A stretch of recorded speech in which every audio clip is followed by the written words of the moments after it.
Okay, so welcome everybody once again. My name is Robin. I'm the chair and initiator of this roundtable.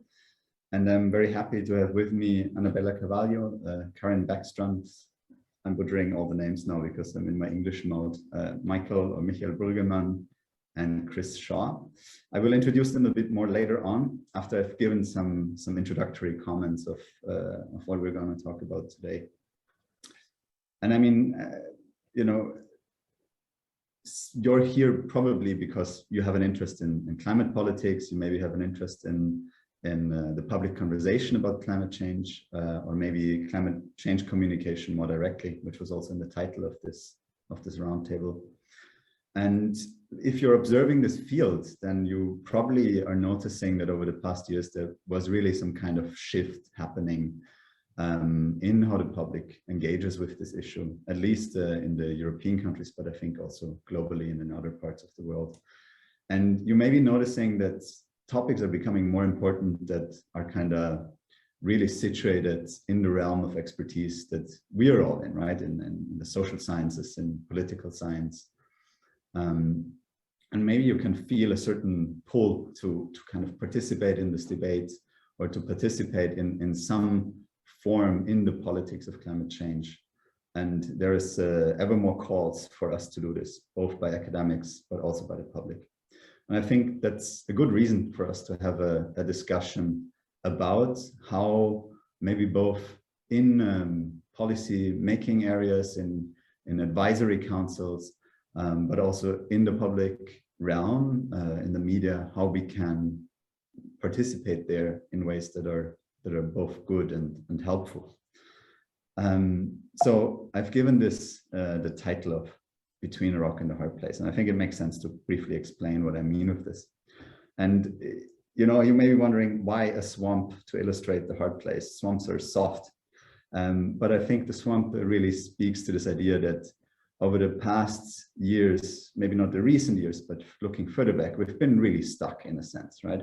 If we look at the public debate about this issue, in some ways we could maybe make the argument that there was just too much discussion of issues that maybe didn't lead us anywhere. And you know, part of this discussion was really about, well, what does the science say? And is the science really in agreement? Is there really a scientific basis for doing something about this? And if we look at this from the lens of communication science and from the lens of you know, maybe the relationship between science and politics, then we can really say that part of this problem, or part of this too much debate phenomenon, was based in a misrepresentation of scientists and a misrepresentation of science at large. This has often been called climate change denialism, where some media actors, some politicians really tend to emphasize disagreement, controversy about topics that there isn't really any scientific controversy about. On the other hand, we're kind of maybe at a stage where we're hopefully leaving this behind us. It might be something that is coming back. And we're faced maybe with another challenge that I think characterizes kind of the other end and maybe more the social science and the politics side of this issue. And I think we're now entering maybe a phase of climate politics proper and the questions, issues that are associated with this. For example, about who is responsible for climate change internationally, who needs to act first and most. Also within countries, who has to bear the burden of a transition out of the emissions-based economy, and what can we do to spread this burden more equally? What can we do to enact policies that are both legitimate and just and stable and can really carry us into the future? And I think here the difficult thing that we've been kind of dealing with was maybe sometimes actually too little debate, right? Where some issues are just not discussed enough. So we kind of have to navigate these two tensions. Some things we talk about too much and it doesn't lead us anywhere. Some things we talk about too little and it maybe leads to outcomes that aren't that good. So this is kind of one of the things that really is striking for me as one of the challenges we need to learn to navigate. I think the notion of controversy in my own research has been a really important concept to think about these topics. So let me briefly tell you what a controversy is, just as a proposal, as something to keep in mind that kind of characterizes how public debates play out. A controversy is usually something where multiple conflicting sides of views clash, and they do so with a certain degree of visibility. If there's no visibility, we cannot really talk about the controversy. And in some ways, controversies usually bring together difficult epistemic and normative questions. Epistemic meaning questions about facts, right? What is the case? What's happening? Is climate change real, for example? Or will it have an unequal impact? That's also a factual question, right? And normative questions. What do we need to do about this? Is there really a reason to act? And how should we act? And because they do that, they kind of blend together the scientific realm, the political realm, and the public realm. And this is maybe one of the reasons why this is a challenging field, but also one of the reasons why we are needed. And I think that's also interesting for us to address this need. Maybe one thing to keep in mind is that controversies can be used strategically and have been used strategically. Why is this? Because controversies and conflict tend to mobilize people. They draw attention, and especially in our current media environment, attention is a very valuable good. And one of the reasons why this happens is based in how the media function, how journalists do their work. Conflict is generally seen as something that has a news value. I think Michael will say a lot more about changing norms in the journalistic field. But this really gives an opportunity to deploy controversies, so to try to make controversies, to create controversies as a strategic political tool. And the literature on organized science denial kind of really emphasizes this aspect, that there's an attempt at starting controversies while foreclosing others. So for example, starting controversy about climate science helps not having a controversial debate about the measures we need to implement. And in that sense, this can be kind of understood as a two-pronged attack on climate politics, actually, not only on science, but also on politics. Because when we draw away attention from the political debate that would be fruitful, that is needed, then we both have an attention and agenda setting effect, so to say, but we also undermine the basis, the knowledge basis we need to have a good and informed debate. And this is maybe something that in some ways might belong to the past, because most people nowadays really unequivocally accept that climate change is a man-made problem that we need to deal with. But it might come back, for example, when people challenge the fact that climate change affects vulnerable populations much more so than others. So it's something that we maybe should be prepared for, to keep seeing again. Let's quickly go here. I think, just to give you 2 points on the way as we start our conversation. As scholars, as scientists, and I think also as journalists or experts, we kind of act as mountain guides as we scale this rock of climate politics that we'll have to deal with for the next maybe 40, 50, 100 years, who knows. And I think what we really can do is to help the public and politics also to both avoid these dangers that lie on either side of having too little or too much debate. And this is not just us coming like authoritarian top down saying, oh, you need to discuss this issue, you don't need to discuss this issue. The public really asks for this, and there's research that demonstrates that the public wants this engagement. And I think we would be unwise to not respond to this call. I think as we go along, we really have to think about what are the things at stake. Are we just caring about reducing emissions, or do we also care about democracy? Do we care about justice, about fairness? Do we care about political stability? I think these are all questions that you all can speak to, and definitely my panelists can speak to, from the different fields of expertise and practice also that they come from. So let's end this share and let me introduce our first panelists. Each of them will give a 7 to 8, 10, maximum 10 minutes introduction. Feel free to already put some questions. I might take them up right after the panelists have spoken, but we'll also have plenty of time towards the end to have more integrative discussions and where you can put questions to the panel as a whole. So our first speaker will be Karin Bäckstrand.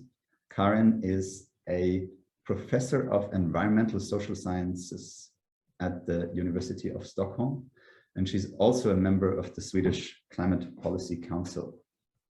Right, yes, an advisory council on climate policy. So she has an interesting combination of academic and kind of policy advice experience that I think maybe some of you may also be interested in. Karin, the floor is yours. Thank you, Robin, for that very nice introduction, and also, which I think is a very useful starting point. And I think the topic is very timely, the role of science advice and communication. So I thought for 7-8 minutes to speak on the role of what we see, this growing evolution of climate advisory, climate science council as an innovation. And I would say it's not only, they also have a very important function as communicating with the public, raising awareness against trends, as you say, climate skepticism. So, and I'm thinking, and there is an increasing research now on various types, mandates of these climate councils across countries. And there is also ongoing research on the evidence. What impact do they have? Do they work effectively? Can they speak truth to power and ramp up climate action? And as you indicated, Robin, I now speak from 3 sources, so to speak. First, we do research now. Me and my colleague Matilda Milliand are doing a report on climate council or advisories bodies, lessons to be learned, how they can be effective for a Global Challenges Foundation. And then I'm also a member since the start of the Swedish Climate Policy Council.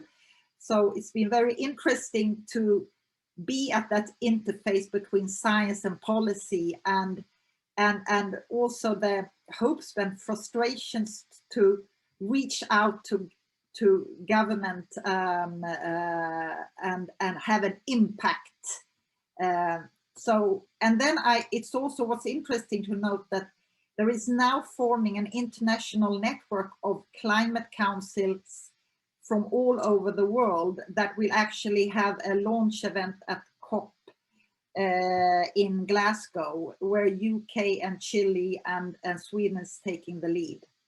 So just to sum up, more than 40 countries have established some form of climate science advisory bodies to tackle climate change and to ramp up ambition. Among 100 countries have different goals to implement net zero emissions. But what's interesting is one size doesn't fit all, because there are so different functions of these climate councils. Some are directed very much to provide government advice and help government with recommendation. Some, in some countries, such as South Africa, it's focusing on issues that you also mentioned on climate justice, awareness raising.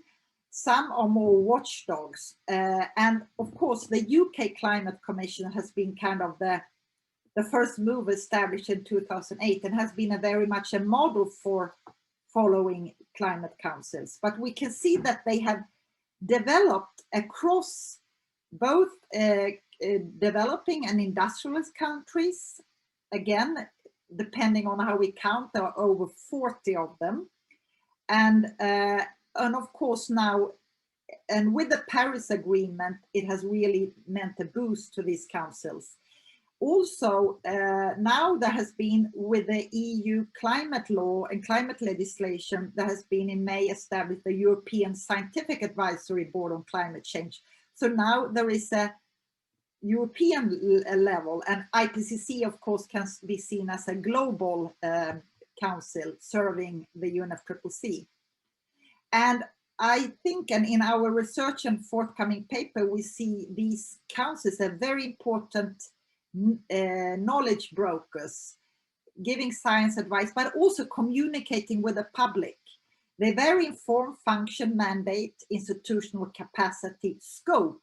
Some focus on mitigation, some on adaptation, some on specific aspect, just transition. And they all also have, and just to spell out, I will spell out some of the key function and scope, and then end up with a kind of $1 million questions that is very important. Do they have impact? Which are the success factors? So which climate council have so far, because research is involving, proved most effective in terms of influencing government and having impact? Now, about the function. First, of course, a very important function is to provide evidence, latest scientific evidence, and inform governments how to achieve long-term climate objective, raise ambition level, and stimulate this long-term perspective. And we see that on several climate councils in the UK, Denmark, Sweden, and France. Then it is the second function is regular assessment and monitoring of progress toward climate goals. And it related to a very important issue of democracy, namely holding governments accountable. Do they deliver, or are many of these, because we see a number of low carbon governance goals, or Sweden has a goal to be fossil-free, the first fossil-free welfare state in the world by 2045. But do countries deliver? And Sweden has gotten quite a very substantive critique for too slow action. Third, it is to provide recommendations to government. That's a very important function. And fourth, to communicate with the public to increase public support for these very radical or very long foraging policies needed to be the fossil-free society. And these four functions, some councils only have one or two, that is give advice, but some have all the different functions, from providing support to achieve goals, to monitoring, to increasing public support. So this, and the Swedish Climate Policy Council have both a kind of watchdog function, independent assessment of government progress, but it has also the policy advisor role to issue recommendations, provide information, and the convener role, that is reach out to the public, to citizens. And so that, and I'm coming back to this question with effectiveness, because that is actually linked to that some have very broad mandate, and sometimes it can be more effective to be sharper focused. Now, some focus on climate change, but there are also broader scope. If we talk about the scope, Climate Council, maybe some focus on sustainable development. Among these 40 councils, there are those who focus both on adaptation and mitigation, and some focus more exclusively on energy issues. And what's interesting here, that another dimension here is the different forms. They can be in-house scientific advisory bodies. They can be in different institutional forms as interministerial platforms. here, and I come back to that in the end, when you have minister and government representatives on board, they can often be perceived as not having the independence and scientific integrity, and that has been a problem. On the other hand, they can get support from all across the government. So, and I see that I've been talking soon too long, but I want to end by shortly, I think it's 5 or 6 factors that lead to the effectiveness or research on what is the evidence for effectiveness, influence, and impact of these science advisory councils. What kind of institutional design? How should we avoid that these become talk shops and symbolic action? So the first one is independence and autonomy from the government, that a distance to the government, so they are not captured by the government. That's quite, independence and autonomy is a very important factor. Secondly, that the councils are not freestanding, they are embedded in a robust governance framework. They have a clear, they are established in conjunction with a climate law or legislation such as the UK and the Swedish climate law. And they have a clear mandate, so grounded in law. Thirdly, membership and leadership, extremely important to have influence. Reputable members with high scientific integrity. And here I think it's very important with the interdisciplinary, you talked about that in the beginning, both social scientists, economists, engineers, natural scientists, and in the Swedish Climate Policy Council we have historians and also representatives from the humanistic disciplines. Fourth, of course, resources and budget, such as size of the secretariat. As I said, a climate council that takes on broad issues from adaptation to mitigation and sustainable development, and just have a four staff secretariat, that doesn't bode for effectiveness. And then it's sixth, it's very important, or fifth, with that there is a possibility to have the input and output from the council reports, data collaboration, collaboration within data collection, collaboration with the government to get the whole information collection. And I would say also, ending with the sixth factor, to reach out to the public and communicate with citizens, because in the end, to have effective, to have impact, the public support from citizens is extremely important, and also awareness raising against what we see increasing climate skepticism. So as the theme of this roundtable talks about communication, that is extremely important. But again, to end up, that takes resources to have that visibility and reach out to different stakeholders. So I think I end there, and I'm so happy to take any question in the debate that follows. Thank you. Thank you very much, Karin. There was some interesting insight in one field of extra academic engagement, so to say, even though it's very grounded in academic activities, of course. I certainly have some questions, but I will keep mine for later, and I also don't see any from the audience right now. So we'll just move on to another field of out of the academy engagement, so to say, and I think that is with the media and with journalists. And I think Michael has a lot to say about the conditions under which this takes place these days. Michael Brüggemann is a professor of, let me get it right, communication studies, climate and science communication, right, at the University of Hamburg. And the floor is yours. Thank you. Yeah. Good afternoon, and thank you, Robin, for the friendly introduction. So I will talk about challenges for scientists in times of post-normal science communication. And having this title means I should first explain to you what I mean when I say post-normal science communication. Then I will outline some very practical challenges in communication that you as scientists are likely to have. And finally, give my opinion on how one could tackle these challenges.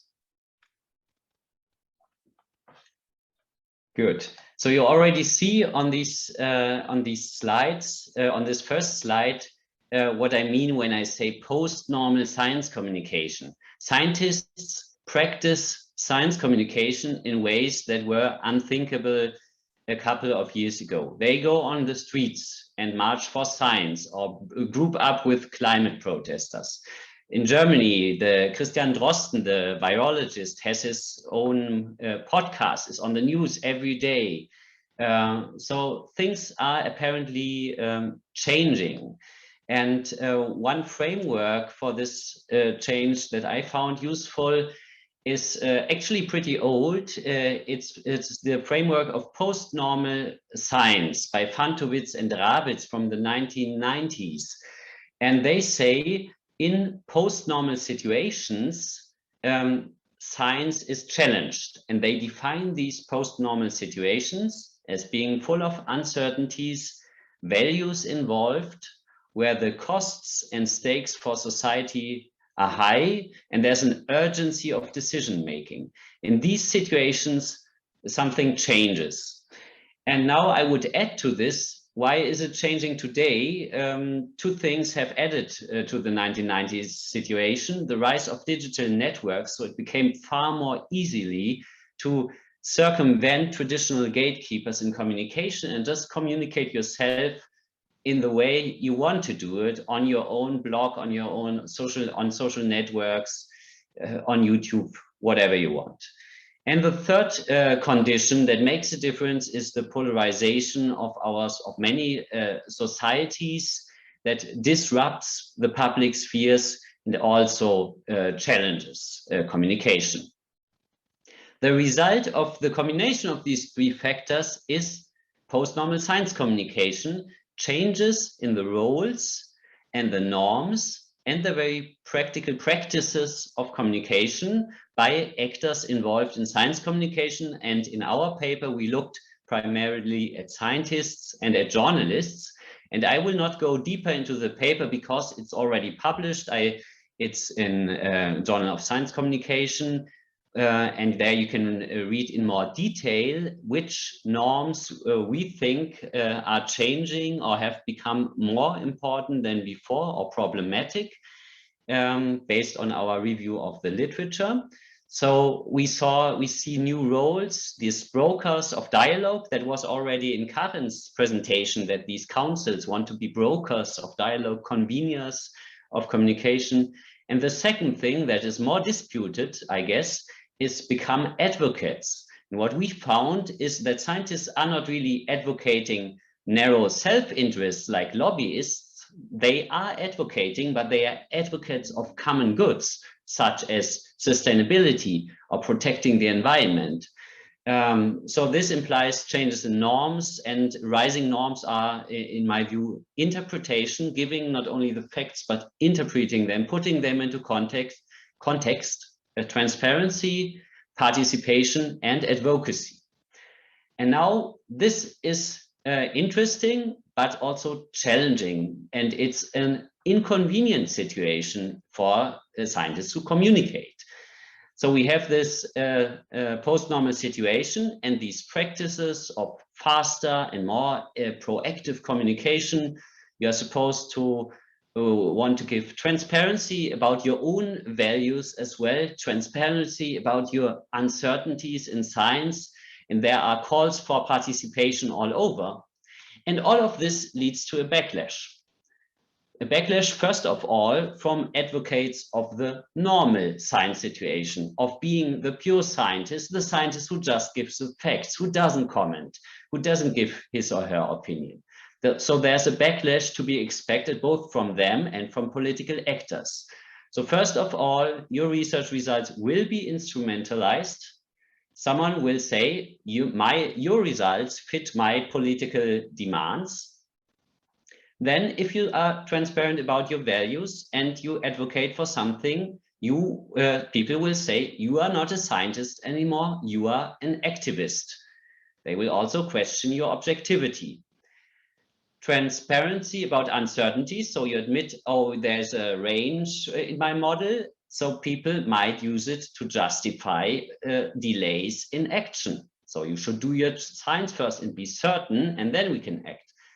People will question your expertise also as a result of participation. So other voices participate who have their own truth claims and who will just question your truth claims and your expertise. So this is the situation, and everyone basically has to decide for herself, for himself, how do I respond to this? I just encourage you very much to think about these challenges and come to your own conclusion. I will just very briefly give some ideas what I think about this. So you can't do anything against being instrumentalized. You will be, but at least what you can do is, you should know the debate before you give the interview, know the frames and the actors and their interests and the journalist. So about the reproach of activism and the lack of objectivity because you admit you have values, I would very much emphasize that objectivity, in brackets, as constructionist, of course, social scientists, I put it in brackets, but if there's something that is objective, then it's the method and not the scientist, and not the single scientist. No one needs to claim I am objective, but the methods I use and the way I conduct my research. And then to think about these inseparable and overlapping roles of being a scientist and a citizen. These are different roles, but you can't just separate them, in my point of view. They are overlapping, and you can't do anything about it. You have to think about it. So with the uncertainties, it's rather easy. It's done by better science communication, that you explain that uncertainties are part of science. And for expertise, I would personally really go back to defending the authority of science for scientific questions. Like, we can be for participation, and that's great, but in the end, we also have to be self-confident about our expertise on those questions that really concern our research. And finally, after all these problems and challenges, I also want to really end with a positive note and say, there's also this opportunity of role making as a scientist in times of change, and of celebrating the plurality of different legitimate roles in science communication. I wouldn't advocate that everyone should be an advocate or a pure scientist. There can be different roles, and they are okay. And finally, juggle with your role conflicts productively. Thanks for your attention. Right, thank you, Michael, for your input. Again, just looking at the Q&A box, to the audience, you're invited to already put in questions we take up right after the individual comment, but of course, lots of time later, and you can still think about it a bit more. So let's move on to Anabela. Anabela Carvalho is an associate professor at the Department of Communication Sciences at the University of Minho in Portugal, if I'm not getting it wrong, or reading from an unupdated website. That sometimes happens, and this is very, how to put it, peinlich. But Anabela is also a member of, let me read this, the Scientific Panel on the National Strategy for Adaptation to Climate Change in Portugal.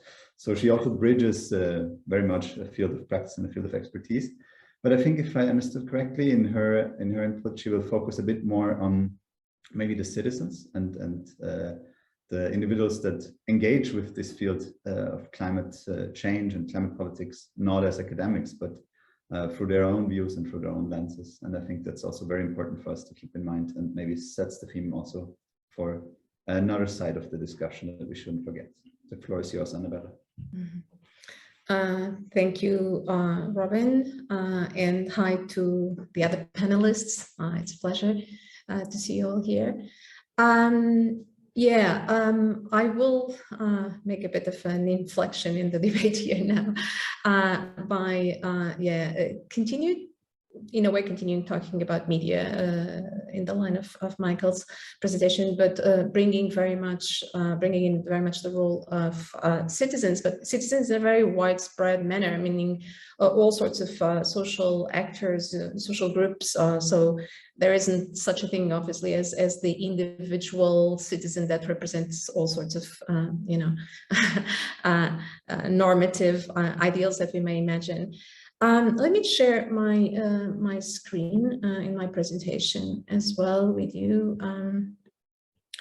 The focus is going to be on political engagement and on agency as well.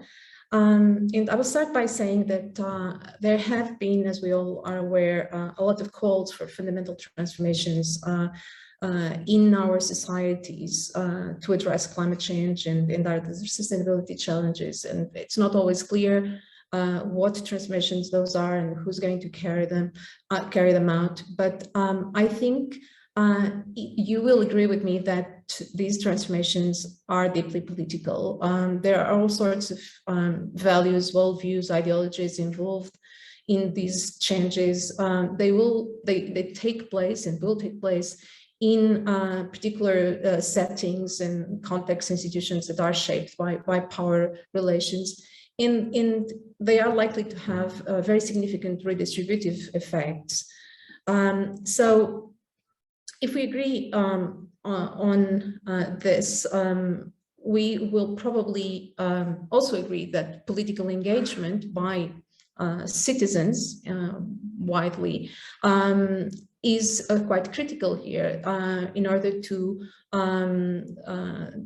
not only consider the different possibilities that we have ahead of us, bring input into what those possibilities are, what are the alternatives that we may consider, what are our preferences, what are we going to privilege, what are we going to decide for.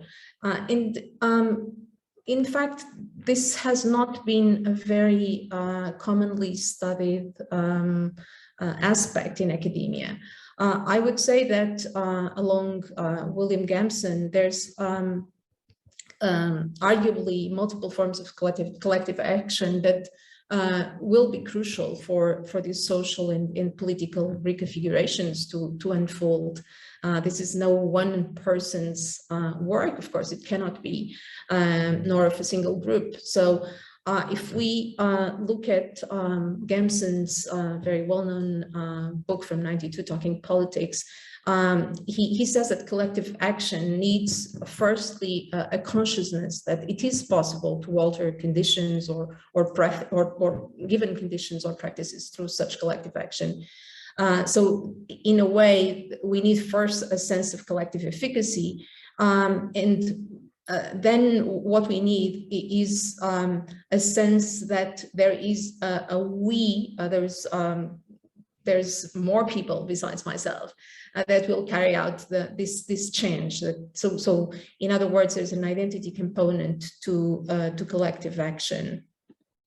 What I would argue is that throughout time in the public spaces, there have been multiple discursive processes that we can find in mainstream media and in fact in other discourses that have hampered the development of citizens' consciousness of this possibility of change, as well as the constitution of a we to carry it out. And some of these processes, and these are just a few examples, have to do with the legitimization of power elites or the power of elites in climate politics, the naturalization of techno-managerial discourses, and what I would call universalization and dilution of responsibility.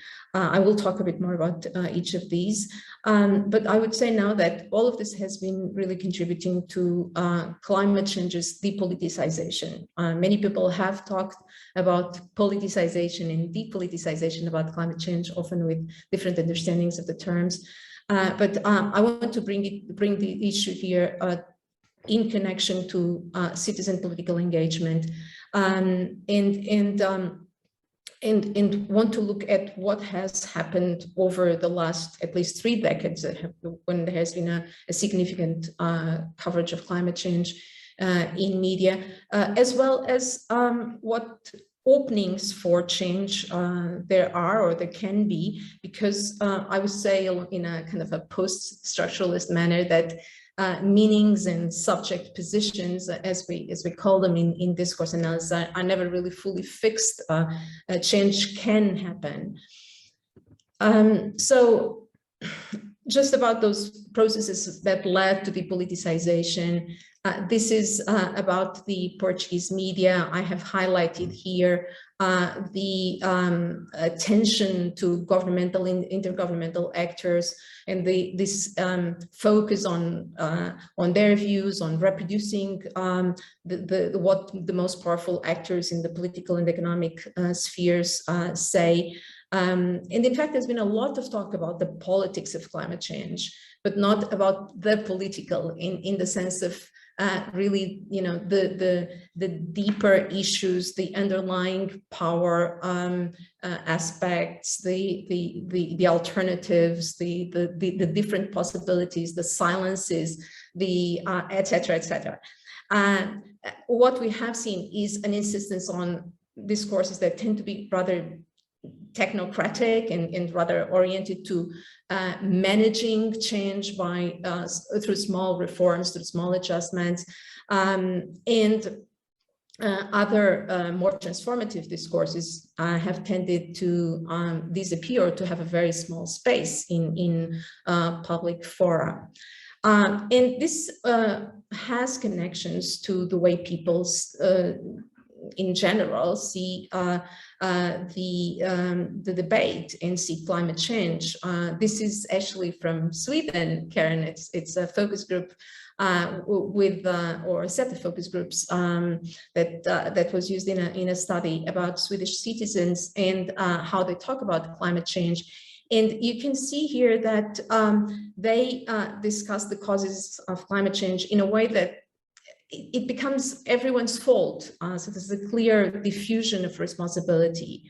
In mirroring these conversations, there's a media study that concluded that mentions of society as a causer conveniently avoid pinpointing specific actors and increasingly the potential for conflict. I have to say that all of this is a bit dated, okay? I am talking about the history of the climate debate until the recent years, and I think there have been important changes, but we have come a long way in time, but have to take into account that there's been a lot of things that have sedimented themselves, a lot of meanings that have become quite ingrained in public fora, and that can change, but will need some significant shaking, let's say. But just continuing on this note, so if responsibility belongs to everyone, we can say that everyone is expected to act. And this is, of course, at the individual level through small acts, which is a very specific, questionable manner to address the very radical, fundamental changes that climate change presents to us. And this, of course, in terms of Gamson's discussion, this universalization of responsibility is problematic for collective action because that that Gamson talks about requires a constitutive outside. So we is normally defined in opposition to a they, but if everyone is guilty, there's no one to really identify as the main responsible or set of responsible groups, agents, etc., to address climate change. And what happens here, arguably, is that this contributes to shrinking the space for citizen engagement. In the hope that there will be a consequence from getting engaged and from trying to speak out in the public space. However, there are some signs of repoliticization of the discourse. We have tried to look at perceived possibilities, imagined openings for the debate, the movements like the climate justice movement or the student movement that has been involved in climate strikes around the world, they show us some signs of re-engagement with the politics of climate change, but also in some cases some avoidance or at least some restraint in confronting the systems of power that really are at the basis of climate change. I think that the energy democracy movement, which some of you may know, offers a very interesting and quite important example of politicizing discourse that really aims at the roots and the connections of the various challenges that are involved in building a more sustainable world. So what I would say is that if we agree that transforming the politics of climate change really involves questioning these structural, political, economic arrangements that underpin it, to challenge the power systems, the value systems that produce climate system. The issue of citizens' engagement, of democratic engagement with climate change is really critical, and it should become a very important area for social researchers.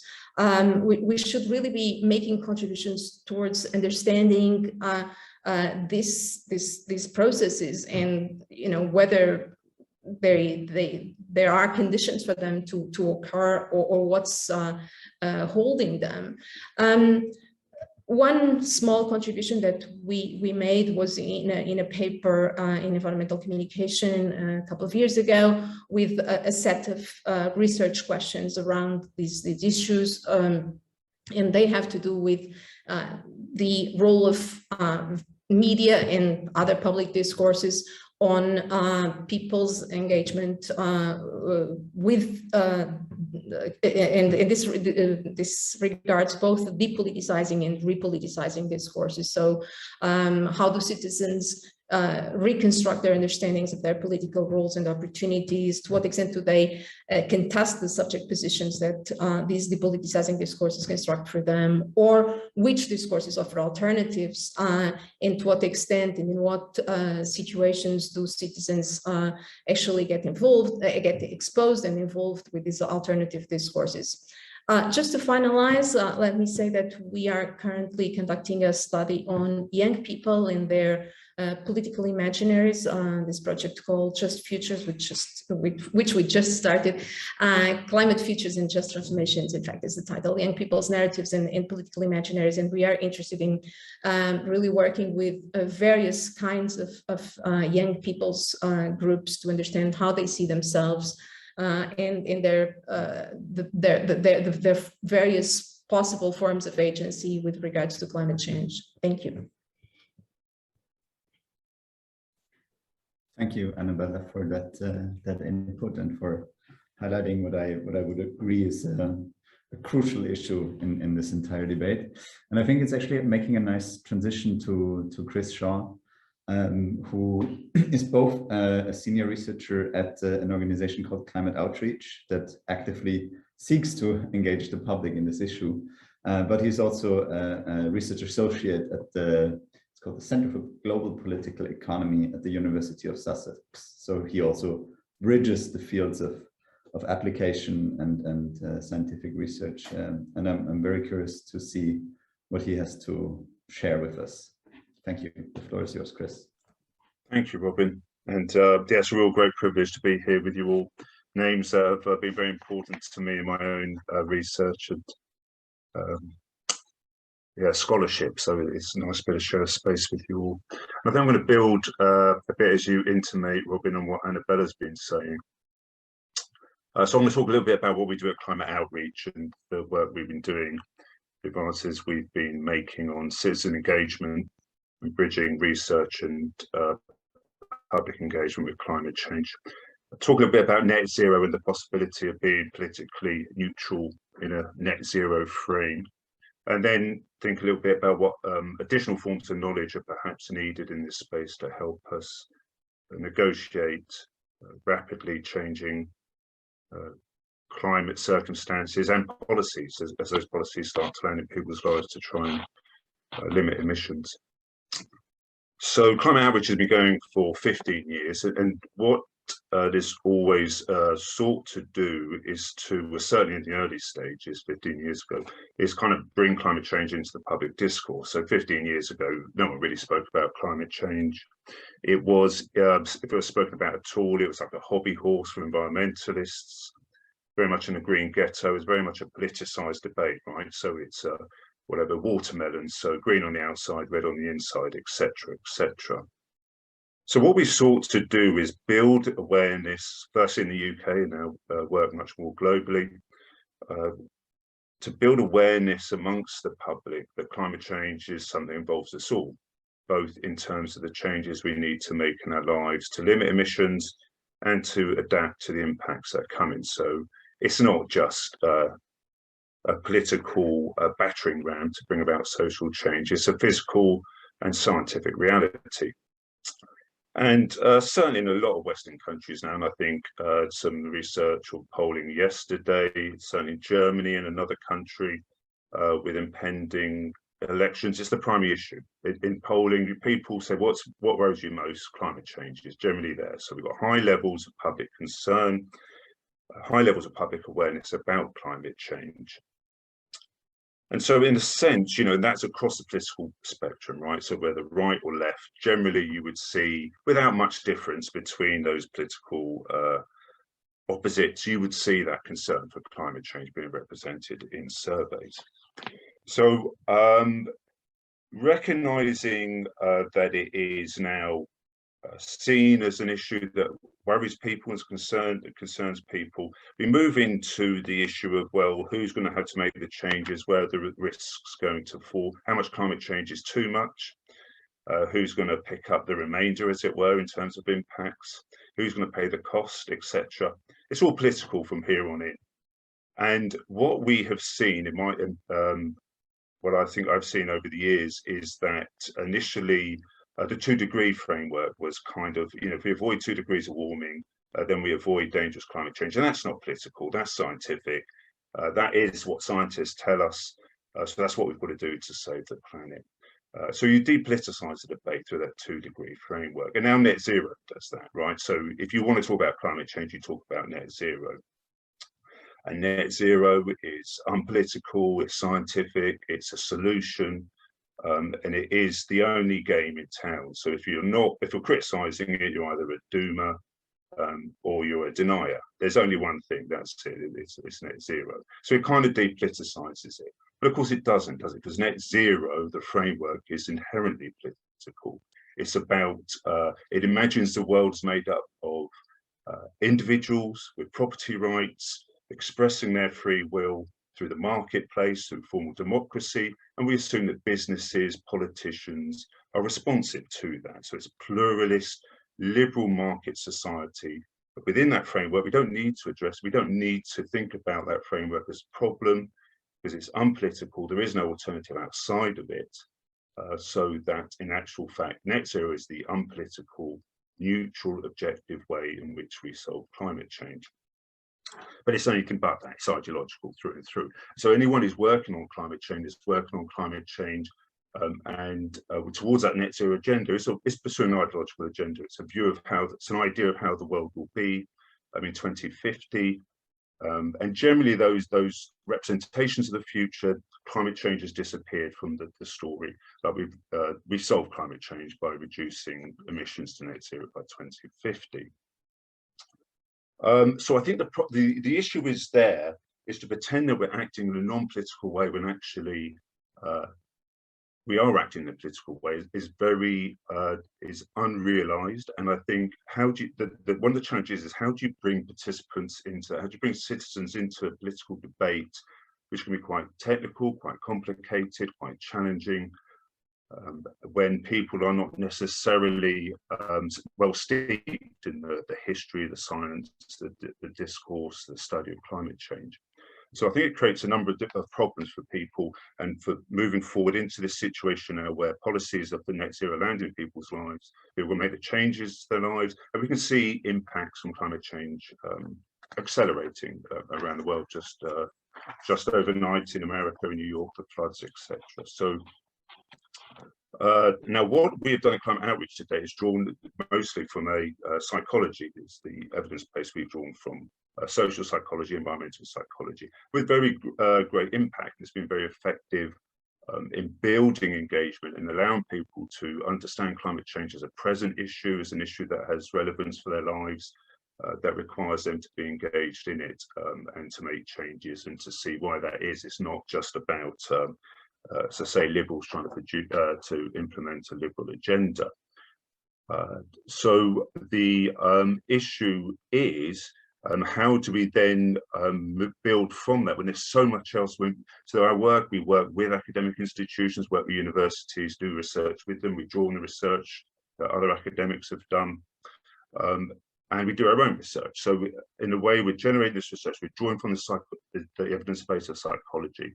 And the way you communicate about climate change, the way you can kind of relate it to people's values, their identities, social norms, can have really help and build that engagement. But there's no magic words, there's no abracadabra. It's important to do this the right way. There's better and worse ways of communicating and talking about climate change. It's only going to get you so far. And it's how do we bring in those other areas of knowledge, whether that's philosophy, sociology, political science, history. There's a range of knowledge that's really, and learning and understanding, that's not coming into the debate at the moment. And without that, it may be difficult to move beyond the challenges that net zero policies are going to throw up for people. So I think the issue is that we have to think about now is to enrich our model of citizens, of the public, have a better model, a better understanding of a truer, more realistic understanding of the relationship between power, the people, citizens, democracy, journalism, etc. To better understand what are the challenges, what are the opportunities for building engagement as we learn to adapt to climate impacts, and as we learn to understand the profound changes we're going to make in our lives to limit emissions and reduce the harm that's come down the line. All right, thank you, Chris. So now that we've heard from everybody for a bit, I just want to invite the audience again to start putting some questions in the Q&A box. I also want to kind of give the whole panel a chance to respond to some of the ideas that the others gave you. And maybe I also have kind of one question that I also want to pose along the way. Maybe you can tell me a bit about what you think about this. And for me, really, in some sense, we're kind of all, I think, more or less agreeing that we want an inclusive and a good democratic public debate about what needs to be done next, right? That's kind of something I have the feeling we agree. Please disagree with me if you don't. But I think the question for me that is really striking is like how can we guide, now that we're in positions where we can guide politics, we can guide media, we can maybe guide the public on how to create the conditions for this kind of democratic debate, or how to demand it, even in some cases. So what can we really do, and how can we do this? Use our positions that we have to facilitate it. I think that's really the key question for me. How can we do, as you say, Chris, and bring in these different knowledges of other sciences? And I can see that Michael already unmuted himself, so I guess he wants to make a start. Or am I misinterpreting this? Okay, there was actually I also had a question, but that will go into a different direction.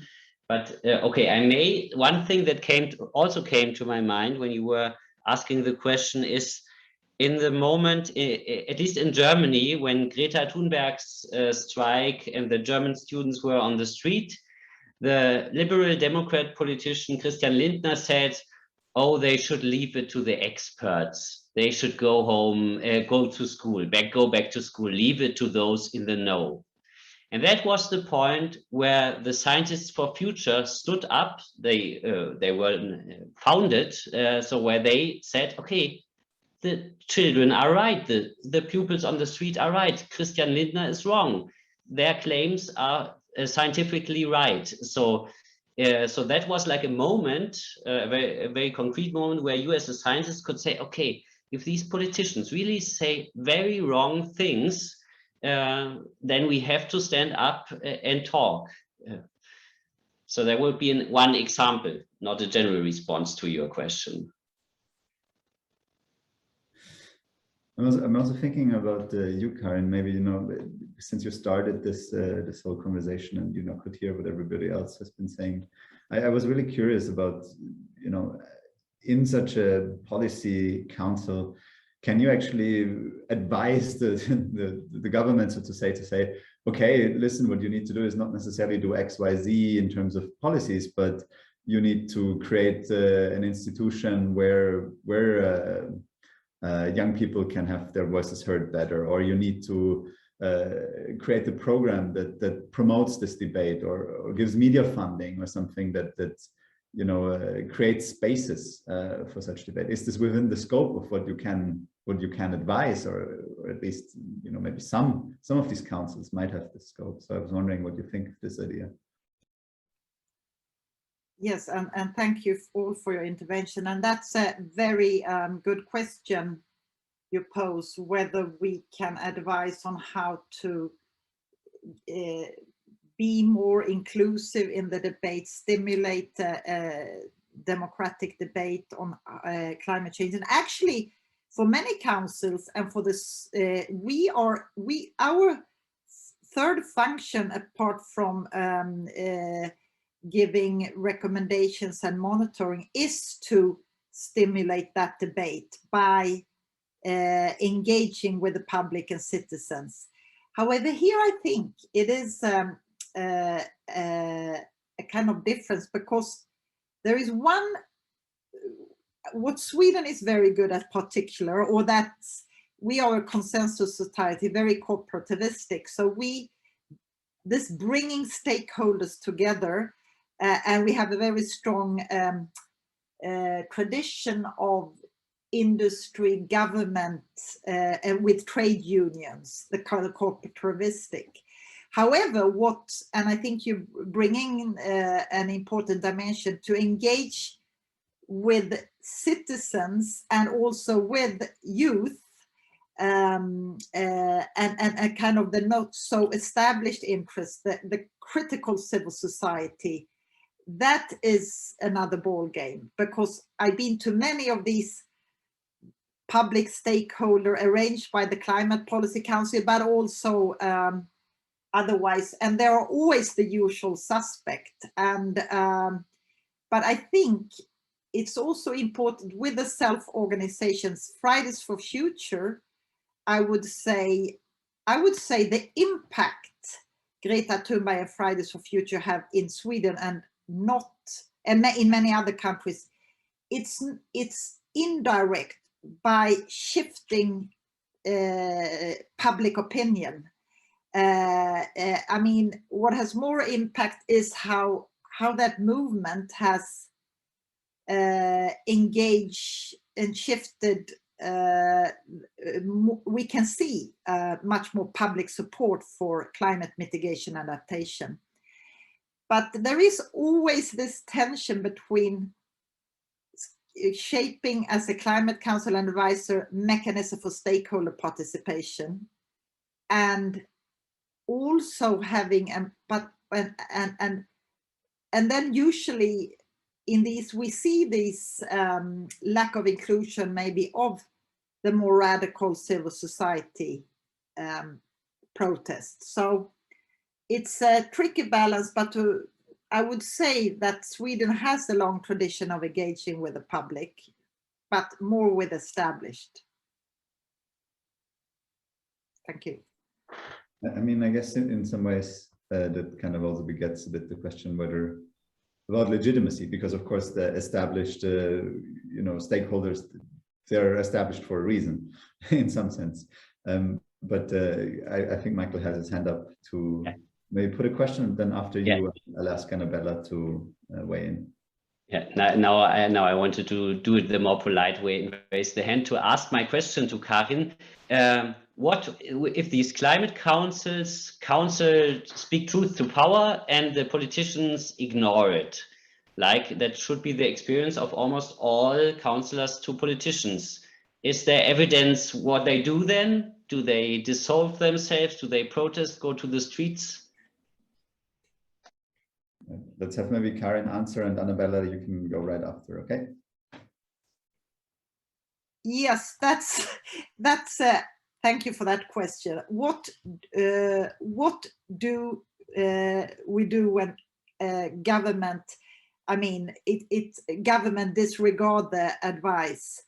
And I mean, and that is the frustration, because we are set up, and I would say with the Swedish and the UK and the Danish, we have a very strong mandate in the legislation. So no, it's actually a strong parliamentary decision by all parties. So no, we in this case, many of the more, and that was my point, it's very important with an effective climate council mandated by legislation, because otherwise it is, as you say, and that's have happened in Australia and other countries, they just do away with it if they don't like the message. So my answer is, have councils are best if they are mandated in legislation.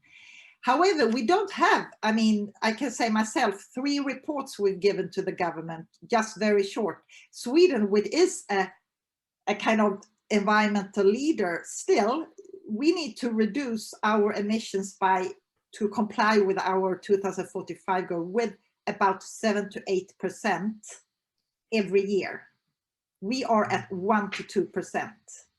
And then we have one of the most advanced legislations in the world. And of course, we say this, we have said this in 3rd year, we need to ramp up, increase ambition, do, as Anabela said, the transformative action. And it's, again, it's to quote Margaret Thatcher, experts advise, governments decide. So of course it's a frustration, but no, we won't be abolished.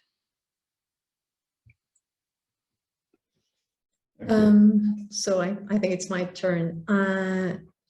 I would say that science is important here, of course, but I wonder if we're putting too much weight actually on the science field, because there's an issue of diagnosis of the problem, and that's very well done, and we have known what the problem is for quite a while, and what materially needs to be done. The question is more about how we want to create this new lower carbon world that we need, but it's not just, but thinking that this is not just about carbon emissions, it's about a lot more. There's a lot of things happening as a consequence of climate change, and there's a lot of not so good things as well happening as a consequence of even the mitigation policies that are being enacted right now, and the ones that are being planned. I'm thinking about my own country, for instance. There's been a bit of a lithium fever in the last few years.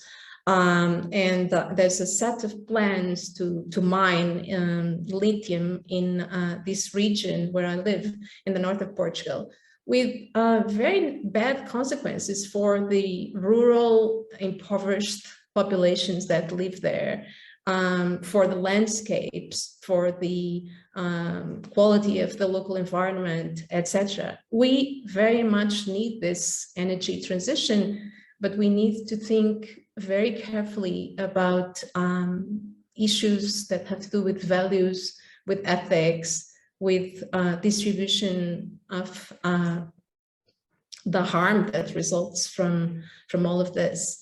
And scientists cannot solve this. It's not up to scientists to say which social groups deserve this or that. It would be terrible if we had to make those choices.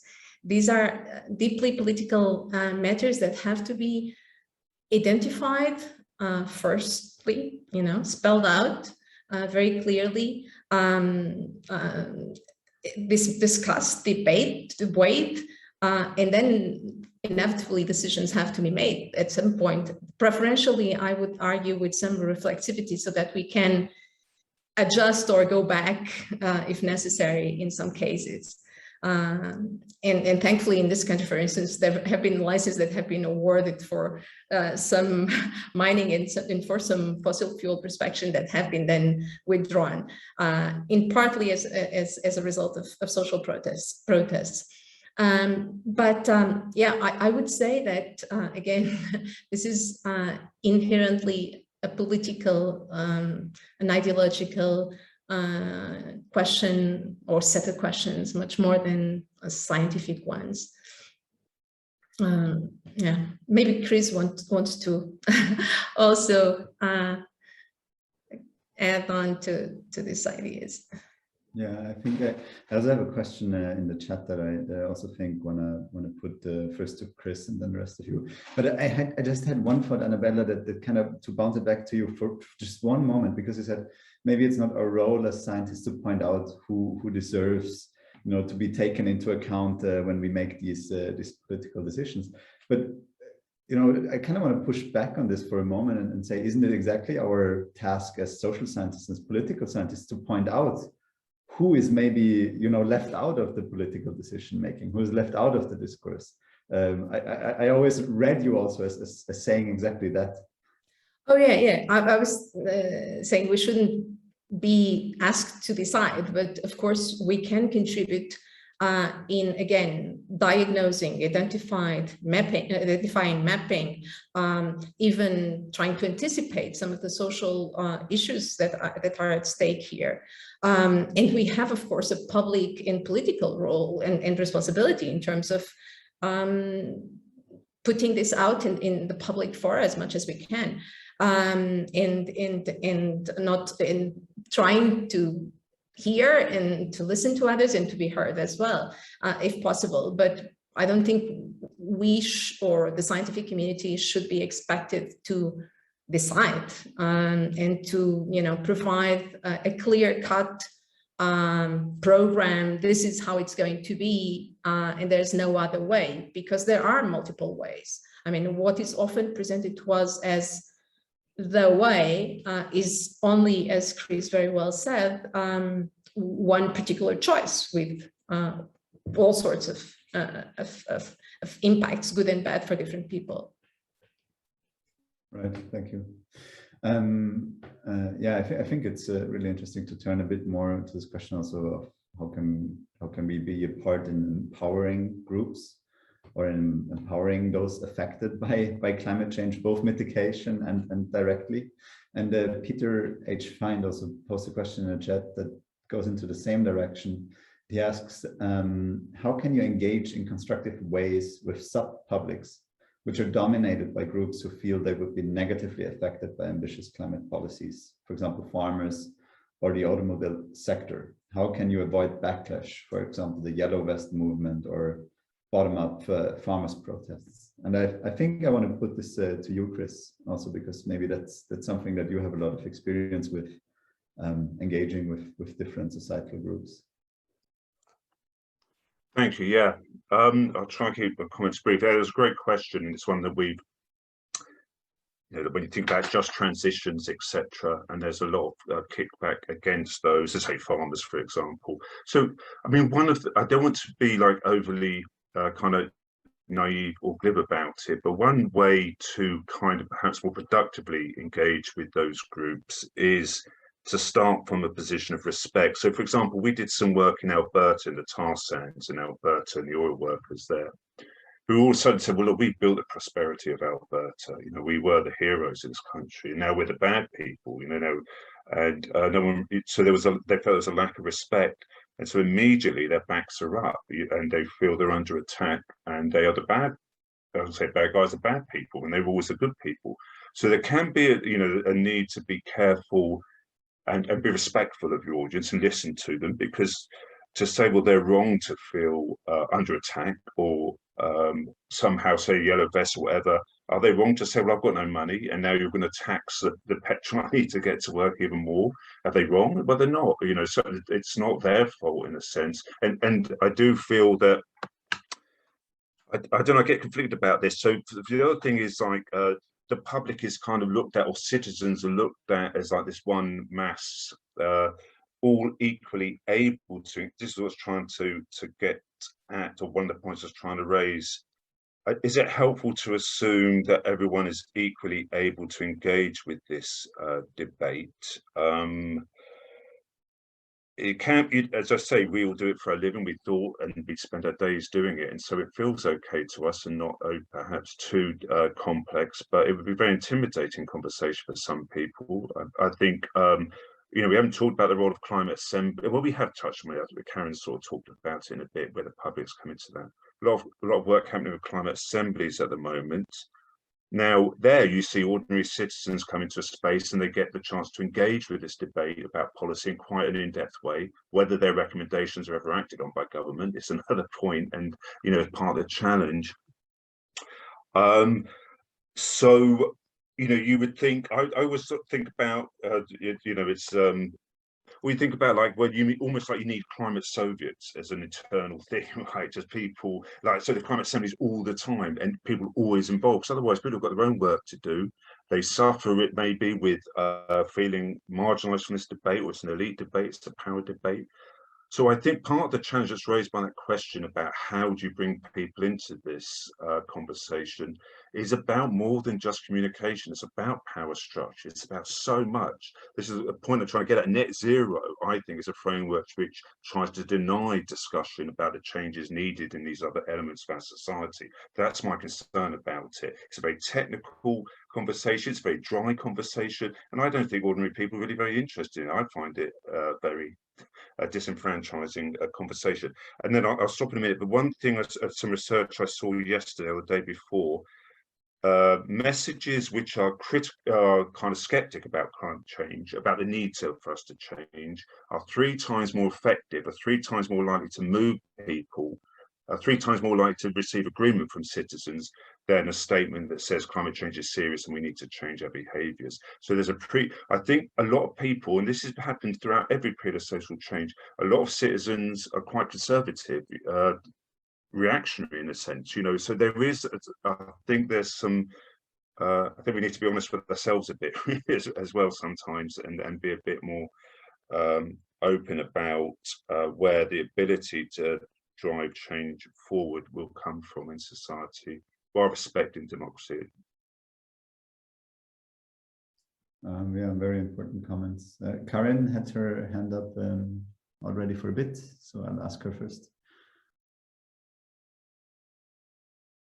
Yes, thank you. And thank you, Peter, I just wanted to respond to that very important question, because I think the question of how to engage with those who perceive they are losers of the transformation to fossil-free society. And I think that's a critical question for all countries, absolutely Sweden too, because there will not be an effective climate policy if the distributional consequences, justice issues are not addressed.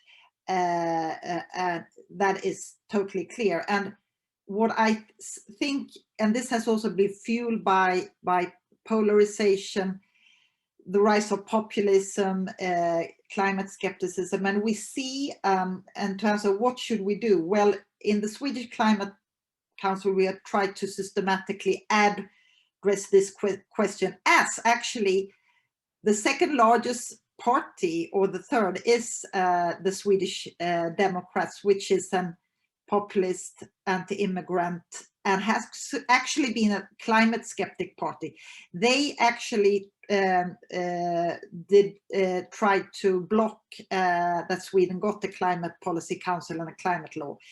But their voters, yes, they are very affected, what Peter Fine says, and very worried about the costs of climate for reaching climate mitigation. So on a policy level, of course, we need, and that we have proposed, and a complete overhaul of road taxation. Sweden is a very large country, and there has been a privilege of these inner city zones for electric vehicles that are still very costly. So, and massive investment, secondly, in public transportation, because this rural urban gap, those who perceive they are losers of globalization, that need to be seriously addressed by any government. And we have seen the Yellow Vest movements also in Sweden, that is coming with also this very big, the Swedish Democrats, our party that is pushing this. So yes, we need to engage those subgroups, and also the trade unions. And finally, the discourse of just transitions that is gaining ground very much in Sweden too, with a very strong trade union. That is very, that has given more focus on that debate to address the distributional consequences of climate, more stronger climate policies. Thank you, Karin. I'm also looking at the time. I definitely want to move it to Anabela now, who had her hand up. But maybe you can already kind of see it as your closing statement also, Anabela. Yeah. Just still in response to Peter Fine and to some of the points made by the other panelists, I would say that often these groups have some very specific reasons and issues that indeed lead them to frustration and to feeling at a loss here. And we should really try to be fair to all parts if possible. I am thinking, for instance, here in Portugal about the workers in coal or fossil fuel power stations, which we are decommissioning. We will be decommissioning the last one in 2023, very soon. And these people obviously have felt that they are paying too high a price. They will be losing their jobs. So there's been a significant debate around what to do. There's been some environmentalist movements engaging very strongly with them and with the issue of climate jobs, and arguing for more funding, more governmental funding for creating new jobs for these people or reskilling them. There's of course a lot of pains associated with this, and I'm thinking in fact about a series of articles in one of the main newspapers precisely with this title, the pains of a just transition. It's not easy. There's always going to be some unfairness, I think, inevitably, but it is very, very important to listen and to consider the distribution of good and harm. And the census is critical here. I don't. Karin was talking about society, about Sweden being a consensus society. I think the census is often as important here, bringing out new views, new alternatives. The issues that affect the weaker and the ones that are not heard and cannot be heard normally is really very important. Yeah, continuing kind of some final questions and last statements. I had a thing I wanted to put to Michael, because we've all been talking a bit about like, okay, there's like very technical and difficult discourses and ways of analyzing it that we tend to really like to engage with. But as many pointed out, that's maybe not how most people want to engage with this issue. So for me, the question is, you know, given that what you described before, Michael, can we still trust journalists and the media to help us do some of the translational work? Or is it more that we really have to now become, you know, podcasters and bloggers and expert communicators ourselves, to also show to the public that we have these various groups and various interests and various ways of being affected in mind, that we mean to do good, and that we are operating out of those do the least harm principles, or can we still trust the media to understand us and support us? So that's a tricky question, because also, like, I'm very much a journalism researcher, and I still tend to trust some journalists, and that is maybe also the response. There's no reason to trust the media in general, but some parts of the media, you can really just, they're great science journalists. They know their stuff, and they're great media outlets whom you can engage with, and there are others that you should not trust so much, and you're right to do so. So that is one part, but the other part of your question is, yes, I would encourage every scientist as well to communicate what is important to you directly as well, to put it on, to not passively wait for journalists or for politicians to ask you for your research results, because then it's the others who set the frames and who formulate the questions. If there are things that are really important to you, that you care to bring into the public debate, don't hesitate to do it. Nice, very good closing words.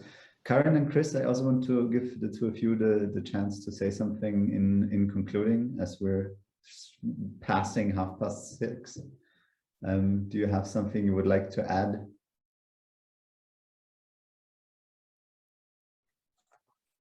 Yes. I would just say, yeah, I think, yeah, I don't, this interesting point about, you know, the advocacy and being subjective. I think that we are running out of time. I don't think we've got till 2050. And I feel that mostly we all make sense of the world through our emotions. We're not just rational intellectual creatures. So I would encourage all of us to humanize our stories and our approaches to engagement, because we're all in this together. Quite wise words towards academics who love to rationalize things. Karin, final words? Yes, final very short word, and thanks for all interesting interventions. I think, I mean, as I alluded to in my speak, to navigate between effectiveness and legitimacy, we need to both, and now if we look on Climate Council, really provide that sharp scientific advice, tries to influence governments, and as scientists, our credibility rests on our integrity, but at the same time, we need to engage much more, and that comes up in some question, with citizen, and not only the entrenched stakeholders' interests, but really with citizens, and because in the end, it's the constituencies and the electoral that can pressure politicians to take those bold decisions and leadership. So both really advancing knowledge, communicating science advice, speaking truth to power, but also work and have a dialogue with citizens. Well, that's some good concluding words. I thank everybody who was here today, both our 4 panel members and all the attendees, and of course also ECPR for hosting us today. I think it's time to let you all go and have some well-enjoyed dinner or a drink outside. In Amsterdam, it's quite sunny actually. So I hope you will get a chance to grab some of whatever you deserve right now. Thanks again for being here. Goodbye. Thanks for that chance. Yeah, Thank you, Robin. Thank you. Thank you for sharing. Bye-bye. Thank Bye. you.